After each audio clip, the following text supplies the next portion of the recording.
पंचशील नगर येथे भारतरत्न डॉक्टर बाबासाहेब आंबेडकर यांची 134वी जयंती साजरी करण्यात आली। ठीक 8:30 वाजता पंचरंगी धम्मध्वजाचे ध्वजारोहण प्रमुख मान्यवरांच्या हस्ते करण्यात आले। सामूहिक वंदना घेण्यात आली। या प्रसंगी प्रमुख अतिथी म्हणून वसमत विधानसभेचे लोकप्रिय आमदार माननीय राजूभैया नवघरे यांनी मार्गदर्शन करून जयंतीच्या शुभेच्छा दिल्या। या प्रसंगी प्राध्यापक रमेश मानवते सर, गौतम दवणे, सामाजिक न्याय विभाग जिल्हाध्यक्ष भीमराव सरकटे, सामाजिक न्याय विभाग शहराध्यक्ष केडी वाटोडे, डीके थोरात, किशनराव सदावर्ते, सुभाष इंगोले, नामदेव दुधमल, उत्तम कुलदीपके आणि जयंती मंडळाचे अध्यक्ष विजय लांडगे आणि सर्व पदाधिकारी, उपासक उपासिका उपस्थित होते। कार्यक्रमाचे सूत्रसंचालन सुनील मनोहरे सर यांनी केले। ज्ञानाचं प्रतीक म्हणून संबोधित आहे।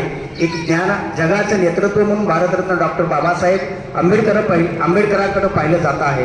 या जगामध्ये सगळ्यात जास्त जर स्टॅच्यू असतील तर डॉक्टर बाबासाहेब आंबेडकरांचे, आणि या जगामध्ये सगळ्यात जास्त सन्मान होत असेल तर डॉक्टर बाबासाहेब आंबेडकरांचा, आणि जगामध्ये सगळ्यात मोठी जयंती होत असेल तर भारतरत्न डॉक्टर बाबासाहेब आंबेडकरांची। अशा सर्वांचा बाप असणारा भारतीय संविधानाचा निर्माता, भारत निर्माता, राष्ट्रप्रेमी डॉक्टर बाबासाहेब आंबेडकर यांची 134वी जयंती या पंचशील नगरामध्ये सर्व श्रद्धावान उपासक उपासिकांच्या संमतीनं या ठिकाणी अगदी आनंदाच्या वातावरणामध्ये जयंती संपन्न होत आहे। या निमित्त समस्त भारतीयांना, समस्त जगातील आंबेडकर प्रेमीला मी जयंतीच्या वतीनं लक्ष शुभेच्छा देतो।